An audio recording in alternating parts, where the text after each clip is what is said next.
44 days and he has gone around 690. And regarding our university, we would like to give the best to our students, the best of opportunities and possibilities to the children. We are also part of the Space for Development and Science. It's an organization run nationally where we have a ground station for a satellite called Pratham. Pratham was launched by IIT Bombay, and we have a ground station to measure the number of electrons in the ionosphere. It's a running radio frequency station we have. We also have our own ham radio station within the campus, and we regularly organize stargazing, astrophotography and several workshops to school students and college students to give awareness about space research and many things beyond, because life in other planets, opportunities are open in front of us. It is our duty as educators to throw open all these challenges to the children so that they dare to dream to go beyond the infinite. So that is our motto, to dare to dream to beyond the infinite. So I am sure an opportunity like this from Mr. Kayambu Ramalingam, we were happy to have it with us. Have the astronaut with us. We are very happy that it will really create a big imprint on our students. They will really cherish the memories of having the astronaut amidst us. We also had 23 of our students from class 6 to 10 who went to NASA for a workshop. It was a rocket simulation workshop. The students went in August 2019 and they had a wonderful time.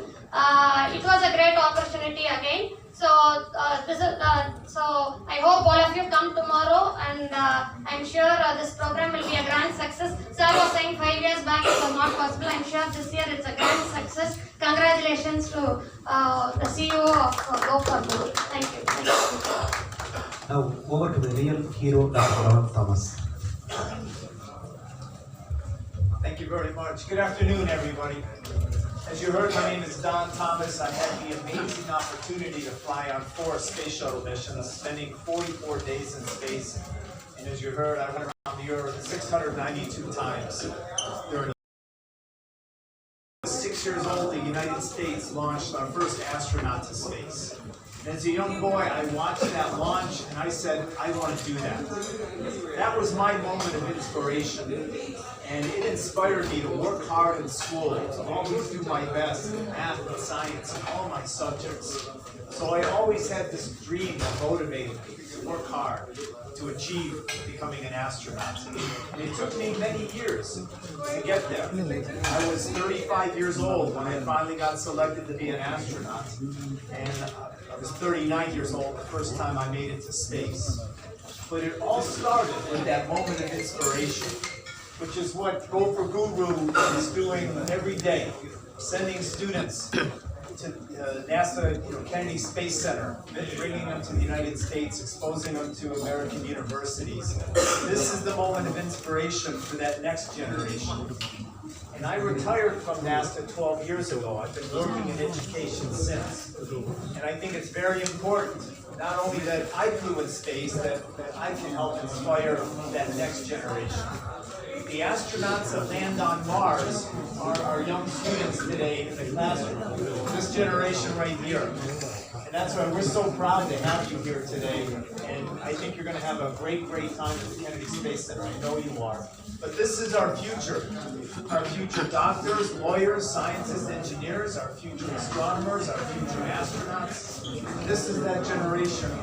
So it is so important to inspire them, which is why I'm so happy to partner with Go4Guru to help out with these programs. We'll be speaking to 25,000 students this week. We hope we can inspire them and get them excited about just working hard, becoming scientists, engineers, maybe astronauts going to Mars in the future. September 7th, you have a great event happening here, right? Landing on Mars, landing on the moon. Yeah, the South Pole, which is so incredible. NASA's hoping to land astronauts there in about 5 years, but nobody has landed at the South Pole. So your mission will be the first time that we've ever done that, and that's where we think there's ice, water down here in the South Pole. This is so critical. I just think it's so fantastic that you're doing this now, and it'll be a great assistance to the other countries as we begin our lunar exploration, our next phase of that. So I'm very proud to be here this week. This is my third visit to India, my first to Chennai in southern India, and I'm just very excited to be here. I know how warm and hospitable the people are here. I love the Indian food. I always eat too much when I come here, but it's always a great pleasure. So I've flown on 4 missions, and the most exciting part of the mission to space is the launch. It only takes 8.5 minutes to get to space. That was always amazing to me. It takes longer than that to drive from the airport to here, right? And in 8.5 minutes, you're in space. 300 kilometers above the Earth, traveling at 27,000 kilometers an hour. And so when I laid on my back on my first mission, I could feel the vibration, hear the roar of the engines as the shuttle came to life. And at the moment of liftoff, I felt the push in my back, knowing that I had taken off. And having dreamed of this moment my whole life, it was such an exciting event to feel the push of the rocket, to know that I was heading to space. And then 8.5 minutes later, the engine shut down. It's perfectly quiet and you're in space. And once we got to space, I unstrapped out of my seat, I floated to the window, and I had my first view of planet Earth in space. And I had seen many pictures of the Earth before, but when I saw it with my own eye, I was in shock. It's so beautiful, it takes your breath away. You hear the astronauts always gasp like that when they see the Earth for the first time. Here, glowing bright blue. And our atmosphere just looks like a paper-thin layer, very thin layer.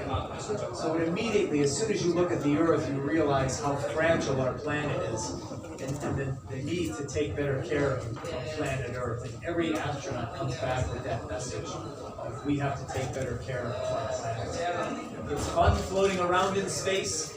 That's a lot of fun. On my missions, we did a lot of science, like we do today up on the International Space Station. Looking at how fires burn in zero gravity, how liquids behave. We take up many small plants and animals to see how they grow and adapt in zero gravity. And a lot of what we're doing today on the International Space Station is preparing us for missions to Mars in the future, so that this generation can get there safely and get back to planet Earth again. And at the end of the mission, when it was time to come home, we'd fire some engines in our shuttle and we would fall back to Earth. It takes 8.5 minutes to get to space and about an hour to return, and I was always very happy to come back to Earth. I love my time in space. It's beautiful to see the Earth from orbiting the planet from above, but I was always very excited about coming back to Earth, because this is where my friends are, this is where my family is. We forget sometimes how beautiful our planet is, how special Earth is. And sometimes it takes a trip to space and then return where it really sinks in. Boy, this is where I want to live. I was never sad leaving space. I was always just very, very excited to be returning back to Earth. So I thank you all for being here today. We have an exciting week of 2 weeks of programs here, meeting the young students. And I very much dream that maybe 20 years from now, we have one of our students maybe setting foot on Mars. Maybe the first human to set foot on Mars. Maybe one of the students that we talked to this week or next here in southern India. Thank you.